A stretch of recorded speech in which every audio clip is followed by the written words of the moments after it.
Just put one foot in front of the other. Just one more foot. Have you found yourself saying these words as you try to navigate the news, the weather challenges, and personal and business challenges that have been unfolding for us in the last few years? How are you coping? How is your mental health? And do you have triggers?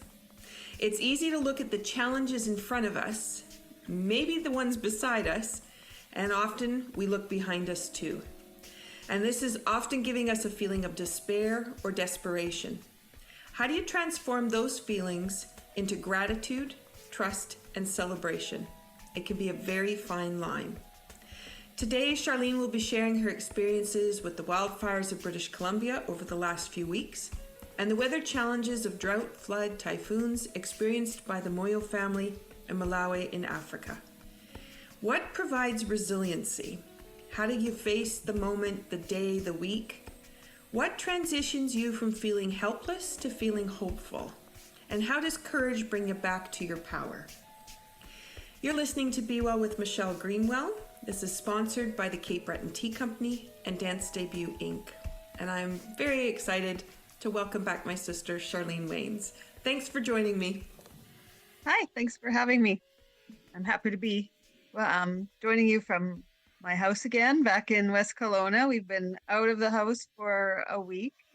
We were right on the edge of the alerts and the orders and chose to go into Kelowna for the week. So we just came home yesterday, but so many here, thousands of people were on alert and on order and are just starting to come back into town. Some still aren't back in town, but it's nice to actually be back home and not quite as smoky in town finally. So quite a change from the last week, from a week ago when it was just, you couldn't see the house next door pretty much. It was just horrific. So quite a change. Yeah. So before we dive into our topic today, let's set up our listeners with some affirmations. So in case they've been experiencing what you've been experiencing or something else that's similar that leaves them with the same feelings, let's get everybody started on balance and flow towards feeling better and feeling the resiliency we hope that they'll have. So I like to pull an affirmation card. This was quite funny today when I pulled this one. And I always chuckle. And I know that I've said on many podcasts, I just cut the deck and I get the card. So for those people not familiar, I'm just going to hold up. If you're on the podcast, you won't see this, but it's a black card that has a ribbon of color on the front called Mother and Child. So it's really about being nurtured. And the deck is called Affirmations for the Body and the Biofield. It has 4 decks in it. And I usually end up actually in one kind of deck for some reason, but today what popped up was fascia spine flow. And so for those people that are watching, this is a green color and it has a ribbon of kind of a yellow or a cream color that goes through it. And it represents how the fascia comes off the spine and how that information experienced in the spine is fed out to the organ systems and how they function. And what the card says, this is the part that I started chuckling.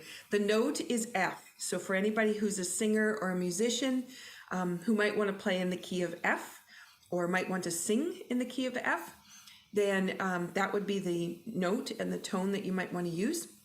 But here's the affirmation. Love, forgiveness, compassion, and hope radiates to others when offered freely and openly. And the gifts in everyone can be realized when love is unconditional. And I thought that's very fitting for today. And then middle thoracic spine. So this would be kind of between the shoulder blades in that area. A lot of people get stuck there when they're not breathing. They're constricted the way that their posture is. So there's an opportunity to open up. And the other, it's part of the heart chakra. And that is love and unconditional giving. So that's the card for today. So if you're having some challenges and you're trying to think about different ways of doing things as we continue the conversation, then I invite you to think about how love and compassion might be able to help you move forward with your challenges. Do you want to talk about the cup of tea you prepared today, Charlene? Sure. I'll pour it. I got it ready beforehand. So I've got my cup and my brewed tea. I don't know if it's in focus or not there.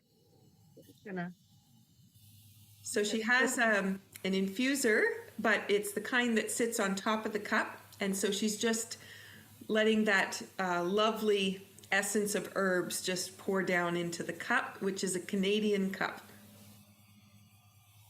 so um, the tea is the community, which from the Cape Breton Tea Company, and it's our fundraiser for our family in Malawi.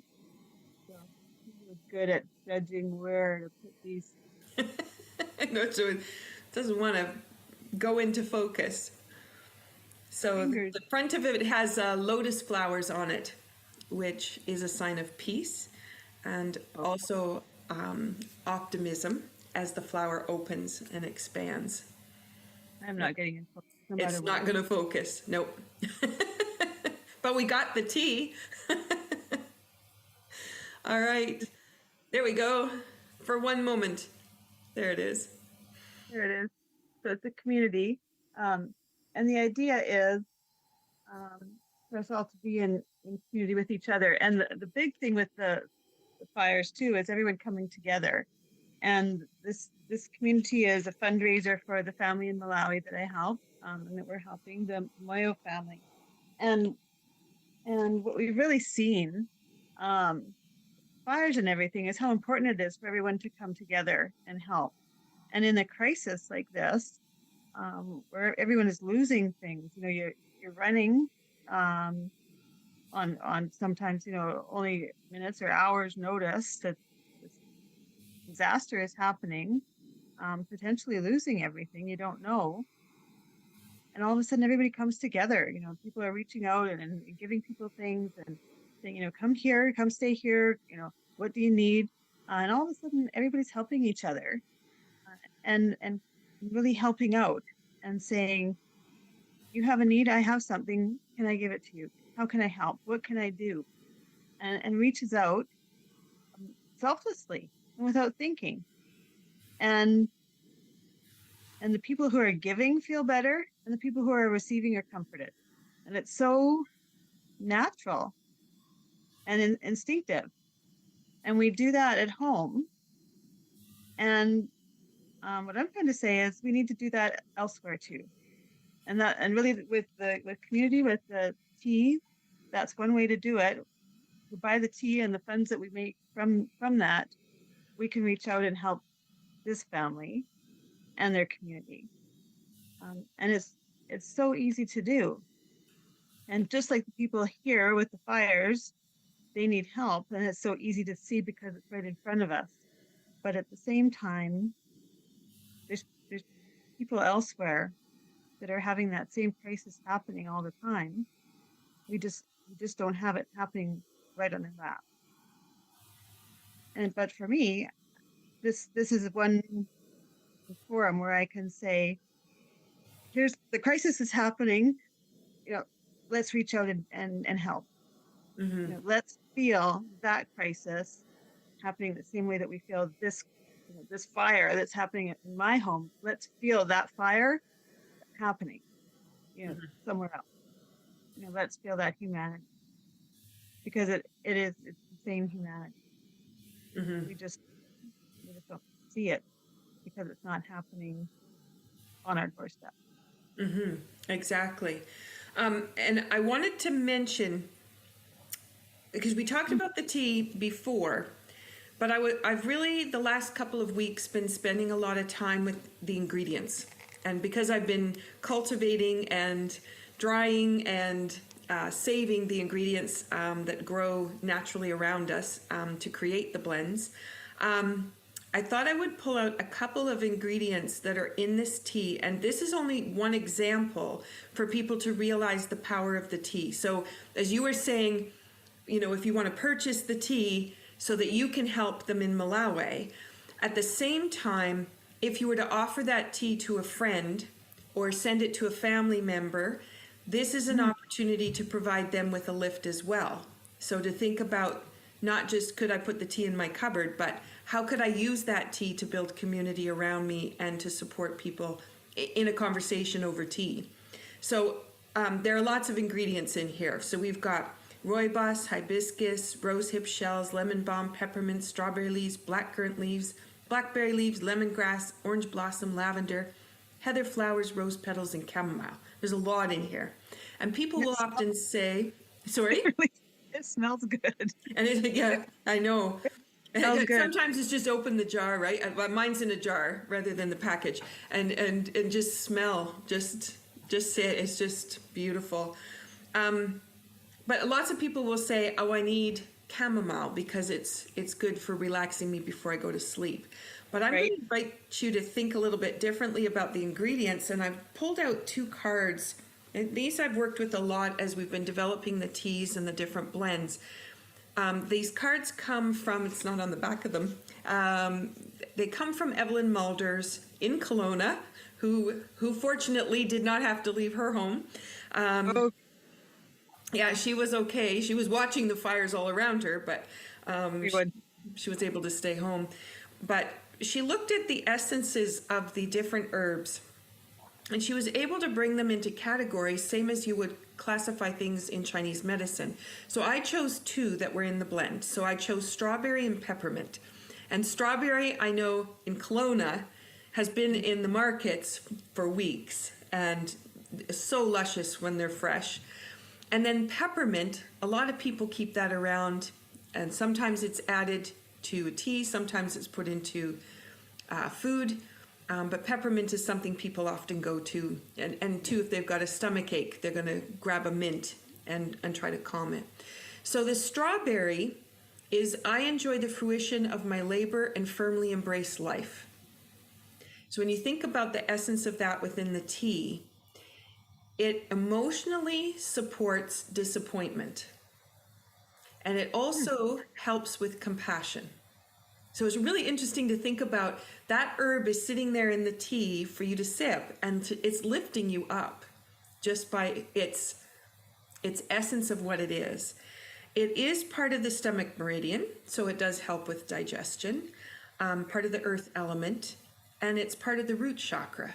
So when people are really needing to feel grounded and back to basics, then strawberries is something to look for. And the other one is peppermint. And peppermint is, I exude graciousness in all that I do. And it supports discontentment. So again, when we're looking at some of the challenges before us and the way that we could react to it, it's there to support you with that emotion and lift you up. And its mental capacity is for graciousness.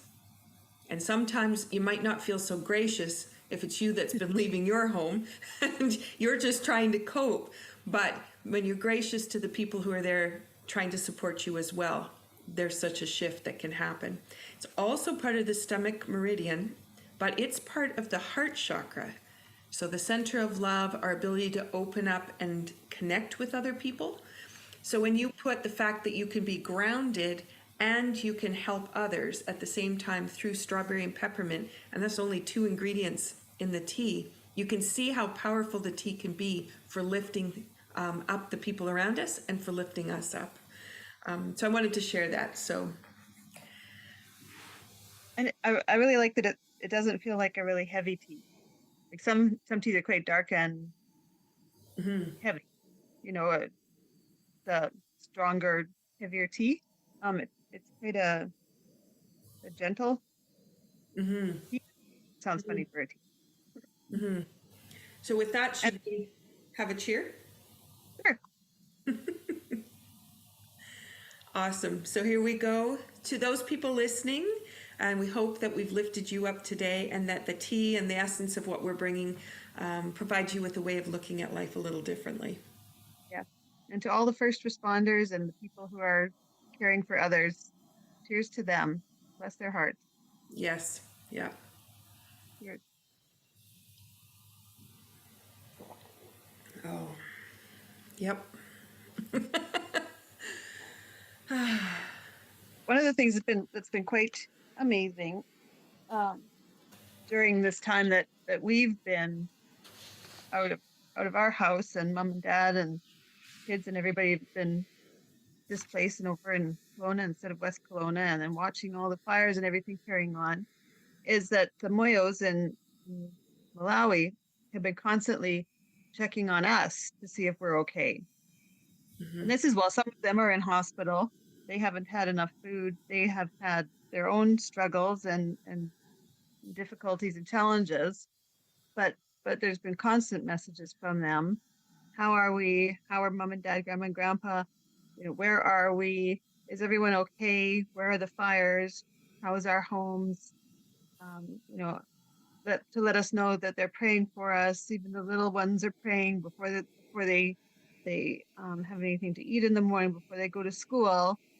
They're saying their prayers to make sure that their prayers are said for us, and to make sure that we know that all of the family are praying for us, and for our homes and for our communities, and that we know that they're thinking of us, and that they're caring and worried and concerned for us, and that's an important part of their day, is that their thoughts are with us. And then they were also asking, um, you know, uh, if we're at all connected with Maui, and how far away is Maui, and how does that relate, and what do we know about Maui? They don't have a lot of access to be able to search the internet and find out. Then I talked to them about, that we're not close to Maui and how far away that is. But they're also praying for them, people there, because they'd heard that there was also a big fire there, and that people were lost. Hmm. And so they're absolutely concerned about the rest of the world and what's happening. They're not in this little locked world of, it's just me, us, do something to help us. That's not their way. Hmm. They're loving and caring too, that what's happening to everybody else, and are you looked after? What's happening and what do you need? I'm fascinated too, because when you think how hard it is for them to get information about the rest of the world, and they're charging their phones and we talked about that before in the previous podcast about how they go to charge their phone so that they can try to get some information. Hmm. They could be trying to get information that would just support what they were trying to do, but they're not. They're actually spending part of their day, which is full of chores we don't have to do, and they're trying to find out what is happening in the rest of the world Hmm. and how can I help. Yeah, Yeah, that's yeah. remarkable. And I was getting the same messages. I live across the country from you, and we're also watching to see what's happening with the forest fires, and I'm getting messages, how are you, how are things going, Yeah, even to my house. So yeah, just amazing. yeah, it is. Uh, and they've certainly gone through huge, huge things, like they had a massive flood there in January of 2022 that destroyed what they thought would be their forever home. It was a brick house that was built by hand, like handmade bricks. That was Tropical Storm Anna, it was called. And there was almost 50,000 people in Malawi that were displaced out of their homes. And so they've been homeless since then.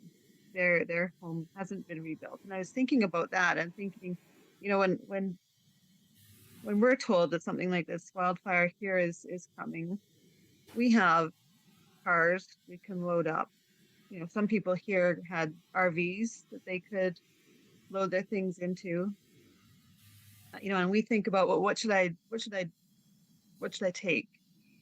And we grabbed our computers and computer hard drives and photo albums, and I grabbed my great grandma's tea set, important to me. There's a few pictures off the wall. This was the second wildfire that we had to pack up from, that was evacuated in one in 2009. And it was the same thing then. It was a few special mementos of the kids and a couple of special family items and photo albums, and the little safe that has some documents in and things like that. And this time there's a lot of musical instruments that got packed. There was There's some French, valuable guitars. French trombone, lot of musical instruments. One car was pretty much only musical instruments this time. So yeah, the musical instruments and then the photo albums and everything else. So we had all in the vehicles and the dog and the hamster. So that was the loads. But in Malawi, there's no vehicles. They the children, uh, the clothes on their back. Um, some of them had shoes, some of them didn't have shoes. They maybe were able to take a couple of the pots and pans with them. That was it, and just walk. And with the floods, they lost everything. They lost. I think they were able to save a goat or two. They lost all the chickens. They lost everything. They lost the school books that we'd built up. They lost all of the grains that would make their next meal. They lost everything. There was no vehicle to pack. They could, hang on to the hands of the children, so they didn't lose the children. Yeah. And that water was gushing down the main, what, pathway or roadway. Main roadway, which is not a paved roadway. That it's like a Yeah. hard packed roadway. The house, the brick house, was washed away. So there's nothing left at that point. There is no vehicle to save them. There's no shelter to save them. We put things into vehicles and drove to another home to stay in, another safe home that had running water, that had electricity, that had power, all of these things. And then we watched on electronics about what was happening and got all the news and information. They have nothing like that. And they haven't had that safety since January of 2022. Yeah. That's almost, well, that's, over a year and a half. Yeah. Not having that. And then since then, there was another massive event. There was Hurricane Freddie that went through. It was even bigger than Tropical Storm Anna that destroyed their home. So they've had even worse happen and haven't recovered from the first one and haven't had government aid come through and assistance. So it's just unbelievable. They've tried to rebuild the gardens and tried to come back. And here, we're already in recovery mode and the fire is still burning.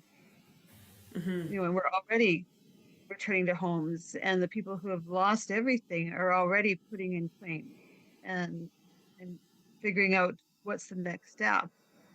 And which they've gone through horrible things here, and I don't discount the losses here. The losses here, people have had tremendous losses, and they're going to have huge burdens to overcome and to rebuild. Absolutely, I don't discount that.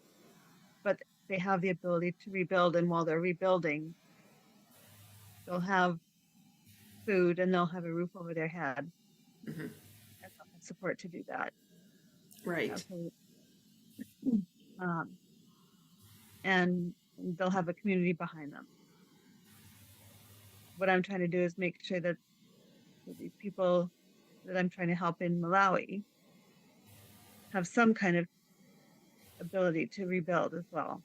Because no one should be over a year and a half after their home was swept away in a hurricane and still not have a home for their family. Still not have a roof over their head. That just seems inhumane. And I think you have all that, but then you put mosquitoes on top of that. You put on those, was it the scorpion? The snake. Malaria, the snake bite. Yeah.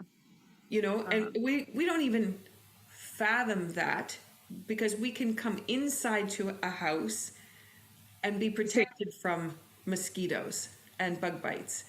And we get them and they're unpleasant, but they're incessant where they are. They're not deadly. A mosquito here isn't deadly. Yeah. A mosquito there is deadly. Yeah. And to be shoeless here means, you're going to the beach, Yeah. and having to be shoeless there is also deadly. And half the family is shoeless. Mm-hmm. They can walk to school 4 or 5 kilometers shoeless, and that's treacherous. It really is. Mm-hmm. It's really, really a concern. And to decide whether, you'll make that sack of ground maize try and last the family 2 weeks, or if you'll try and cut a meal a day out and try and make it last 3 weeks in case you don't get enough food to, for that third week. Mm-hmm. We don't generally make those kinds of decisions about our food. Mm-hmm. Mm-hmm. People have other resources here, even if it's going so far as the food banks here. There's still usually some way to get some other food. Mm-hmm. And I've started thinking about when we used to cut the vegetables.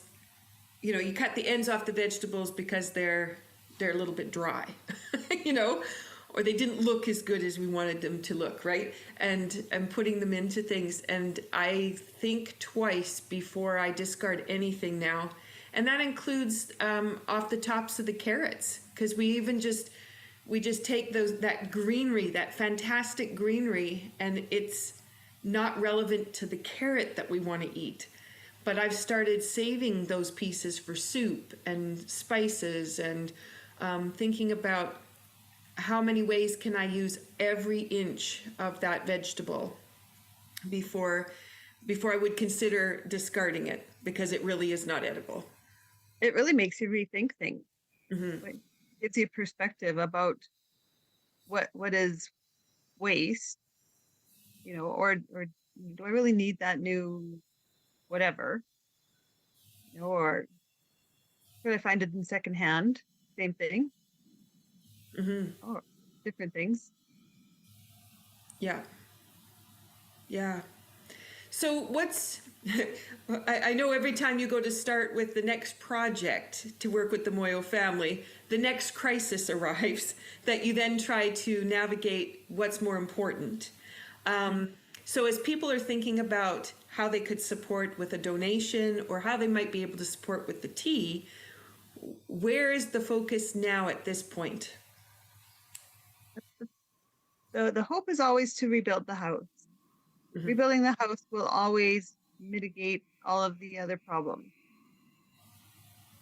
So that's always the big picture hope, is to raise funds to build the house. Right now, I think the newest biggest challenge is Peter's been diagnosed with diabetes, Mm-hmm. and that will create its own challenges because there's no way to monitor diabetes at home there. Mm-hmm. They don't have home glucose monitors. And you can't just grab your container of orange juice and try to bump up your system if it requires it. Yeah. No, so that's a bit of a learning curve. So still sort of trying to figure out how they're going to manage that and figure that out. Mm-hmm. But right now, I think just trying to build up money to hopefully work towards the house. That'll be the main thing. So if people were thinking about how could they support, and that, well, they maybe don't have a lot that they can contribute, but if we were to start to collect brick by brick, which I know lots of fundraising events, you buy a brick to support, but maybe people want to think about it in those terms of they could support enough bricks for one wall. They could support enough bricks to lay the foundation. And then maybe they could look at what they could contribute that way. And I know you were looking at, last time it was mud bricks, which of course, as soon as the rains became torrential, that was the end of the brick. But now you're looking at a cement version that's going to be long lasting, so that there's and building it higher up so they don't have that same risk. That's the plan. So I need to hopefully find out then a price per brick. Right. And So even yeah, for those people that are listening today, we don't have those numbers. You're still navigating other pieces. But if they wanted to think in their own minds what they think a brick would be worth, and then thinking about how they may contribute, and then they can say, I'm contributing towards the bricks. And then we could start to see if we couldn't build that, because just the tiniest little pieces would make such a difference. they would. Even if people were able to contribute like $25 to start, that would be helpful. $25 goes a long way. Or if people were wanting to contribute towards helping to feed the family right now, that also helps. Like say $60 Canadian helps to buy like the big sack of the ground maize that feeds the family for about 2 weeks, 2 to 3 weeks. They can buy enough maize that they ground up into flour, and then they make um, sort of the base of a lot of their meals with that for 50 people. And then they supplement that, like they catch grasshoppers, they grow cabbage, Chinese cabbage, they grow tomatoes, they grow, I should probably know all the things they grow. They grow a lot of different things themselves in the garden. And David, the 12 or 13-year-old boy, works really hard in the garden, trying to grow the different vegetables and water and mastermind. Since a lot of the adults have been quite ill lately, he's really taken over trying to do that. And so all of those different things all get supplemented with sort of the base maize as the sort of the staple of the meal. And yeah, so maybe when you consider a family of 15, that's not a huge amount of money. Yeah, not a From, lot. from our perspective. So they buy it as grain, as sacks of grain, and then they have to take it to they carry the sacks to a mill, and then it gets ground, and then they can use that ground Yeah, flour. yeah. So that's And another. so there's two ways, and they may be able to send a message and keep track with you of what's being worked on at the moment as you update the GoFundMe page. So that gives them an opportunity to think, because maybe they are sitting there and you're short. It could be $20 to buy that next sack of food. And I know that was the last message I had, was we really, really need food. And so to be able to think about how we might be able to put that last contribution in that takes it over the top to be able to get them those kinds of things, or the seeds for the next round of vegetables that they can grow. Right.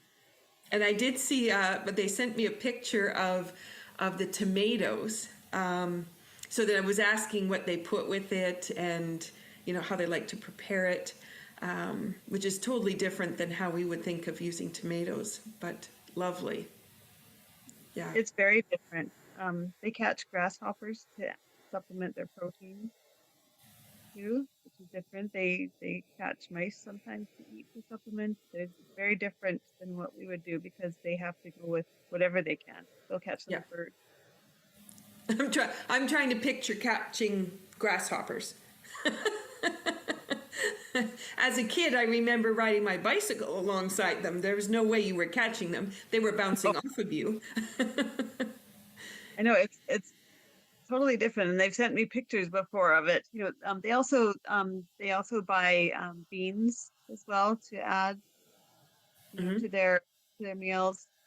They buy oil to cook with, and when they buy it, and I say, how do you get that? And they buy it and it's hung in like little bags, like almost like a baggie, like a little tube of oil that they use to cook with. stuff. And when they eat, like it's all sort of in one big sort of communal pan or bowl that they all serve from. Mm-hmm. It's just a totally different way of cooking, and it's all cooked on a little fire. It's not on the stove. Mm-hmm. It's an open either coal or wood fire, depending on what they have access to. Mm-hmm. Mm-hmm. Very different.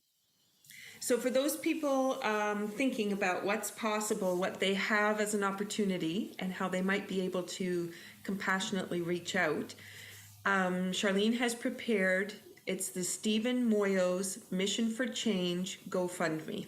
So, if you search for that under the Google search engine, that's what you'll find. And the latest update is there, but also if you're making a contribution, then you'll know these are the projects that are foremost in our minds and trying to bring that forward, particularly to get those bricks built. Right. Yeah, that's the next hope is for the Mm-hmm. house. And in building a house, the impact that can have is it helps us to improve their health. And when their health improves, then the kids can be in school more. Um, if there's separation between the people, there's a reduction in all of the illnesses because there's less transmission of all the illnesses. Mm-hmm. When they're not all heading to the hospital so often, that allows them to not spend so much money on medical things and everything, and then there's more money for clothing. When they have clothing, there's less illness because they're if they've got shoes on, then they're not having the injuries that gets them back into the hospital because they've got foot infections. And it's just so many things can be saved. If they've saved money on that, then they can afford to buy the goat that lets them have more nutrients and different things, or let them buy the chickens, and then they have more nutrition and better nutrition, it's better health, and increased health, and they're got better brain processes, so then they've got better scores and education, and it just everything builds on each other. Mm-hmm. So having that house makes all the difference. Then hopefully you can keep out the mosquitoes, you don't get the malaria, you can keep out the snakes, you don't get the snake bites. It's just so much good. Having the roof over your head and the door that closes. Big mosquito. Mm-hmm. Yeah. Don't have mosquito nets for all of them, and a mosquito net costs about $25 each. Mm-hmm. Right now, about half of the family has mosquito nets. Mm-hmm. So that's something too. If someone was looking at the price point, we need to purchase more mosquito nets for the rest of the family as well. Mm-hmm. Mm-hmm. Yeah. Okay. So I guess in the next little bit, now that you're back home and you're just getting resettled, the next bit will be for people to be able to watch for the updates that are coming, and you'll be able to share a little bit more and be able to target how we can, because I know sometimes it seems overwhelming even to look at all the things that are required. Yeah. But to be able to break it down and say, okay, here's where we're going right now. This is the kind of money we're looking at for this, and put it into something we can all handle. Yeah, maybe I'll try and do that. Maybe an update of here's a bit of a shopping list, maybe, or a wish list. Mm-hmm. Mm-hmm. People to have an idea of some of the things that are needed, and here's what they cost. Mm-hmm. Mm-hmm. Put that on me. Maybe that would. And so then, as people are thinking about, okay, how does the tea play a role? So what we invite you to think about, for those that are listening in, is who could you reach out to in your community that could need a little bit of a lift? And could you invite them for tea, or could you stop in for tea? Could you drop some tea off for them? And could you create a conversation that would allow you to reach out and just have a conversation and find out what people need, and have the opportunity to support yourself by having a really good conversation with someone and catching up and perhaps lifting someone else's day. And if you take that one initiative, then maybe they'll take the initiative to pass it forward. And with the community tea, now that you've learned a little bit about the ingredients, we'll begin to share more about how all those ingredients come together and create a really uplifting experience when you're sipping the tea. And we hope then that's going to also have you thinking about your own well-being, and how when you're sipping that tea, you're able to do that lift that maybe you need each day, and or maybe in a certain situation where you think they are despondent or there's discontent, some of those emotions that I talked about before. And there was one other piece I wanted to share, because I was looking at a chart that I had that I'm just preparing for a presentation, and I was reminded that the two emotions that I shared with you, where did I put those cards? So that was discontent and disappointment. And those are just two of the words. Those are both supported first thing in the morning. So you know, sometimes you're lying in bed and you're not sure if you can get out of bed. That's the first part. And, you know, just the challenges that might be before you for the day. But when you add these ingredients at the start of the day, that's when the organ systems for stomach and spleen being your immune system, that's when they're ready to process these emotions. So if you wake up with those kinds of feelings and you know, I'm going to grab my cup of tea, I'm going to take a few moments and just decide how I want to let my day unfold for me and the kinds of things that I can control. And then think about how you actually, through those ingredients, are able to support the system so that those emotions can be processed. And by lunchtime, you'll probably feel a lot different than you did first thing in the morning. And so I invite you to just give that a try as a different way to approach the day. I know a lot of people will grab maybe orange juice or a cup of coffee and go that way, but maybe start thinking a little bit about the herbs that are there that could be supportive, and then how they might be there for you, and they might be able to actually shift things before you get to your lunch break. So anything else you want to add, Charlene? No, I think that's all I've got. That's awesome. Well, I'm glad that we got to talk. The last time we were sitting side by side on a deck, and I was thinking, gee, wouldn't that be something if that deck was no longer there? But I'm really happy to know it's still there, and hopefully next time I see you, it'll be colder when I see you, but it'll be lovely to be able to sit on that deck again and have another conversation. So thank you for sharing today, and any last words you want to share to the audience? No, thank you very much for all the support, and thank you to the Cape Breton Tea Company and Michelle. I really appreciate everything. And just, everybody enjoy your tea, and hopefully everybody makes it through the fires, and thank everyone for their support and their prayers throughout. Mm-hmm. So appreciate it. And there were a lot of thank yous, I know, reading online, social media, to all those people who were fighting the fires, who came in from other countries to try and support, and everybody was very appreciative of all that. So that gratitude and compassion, now it's our job to pass it forward. Yeah, it really shows through. And thank you for those people who have bought the tea already too. I really appreciate it. Yeah, awesome. And the Moyo are very appreciative too. Yeah. Awesome. All right. So if you're looking for the tea, you can get that from Charlene. If you look Charlene Waynes up on Facebook or Instagram, then you can send her a message. She'll be happy to help you in the West Kelowna area or BC area. And if you're looking otherwise, you can go to capebretontea.ca.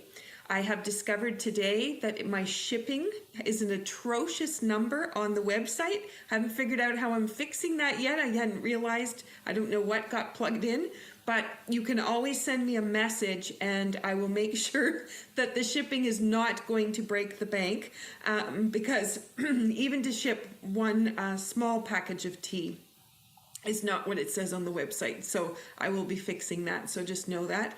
And I'm happy to send the tea out wherever it's requested. So please reach out. And as I said, I am harvesting right now. So strawberry leaves and grape leaves were coming in. Grape leaves isn't in this blend, but strawberry leaves are, and those were just coming in today. And we have some amazing herbs coming up here for fall. Everything is just smelling beautiful. So I'm looking forward to the harvest. So awesome. Excellent. Okay, so to bring it to a close, I just want to remind you that season 3, we're devoted to the transformational process that happens when people reach out with their authentic selves and they create magic. And so this compassionate living section of the podcast is so important because we want you thinking about how you can be assisting others, how others have assisted you. And we really want to make the changes in this world that are needed, and that I think that we all feel so much better by having been involved with. Our season has several publications across the month, and we hope that you're inspired and empowered by the stories that come through. And also, there's the transformational stories, but there's also the incredible tools and skills that are being shared in each episode. And when you take some of those skills and bring them forward, or an exercise is shared with you, you have that. You can always go back and listen again and continue to lift yourself up from it. So we invite you to keep your true heart's desire with love and compassion for others at the forefront of what you're doing. And we thank you for joining us. This is Be Well with Michelle Greenwell, and I'm wishing you the courage to face your own transformation for the well-being of those around you as well as for yourself. Have a great day.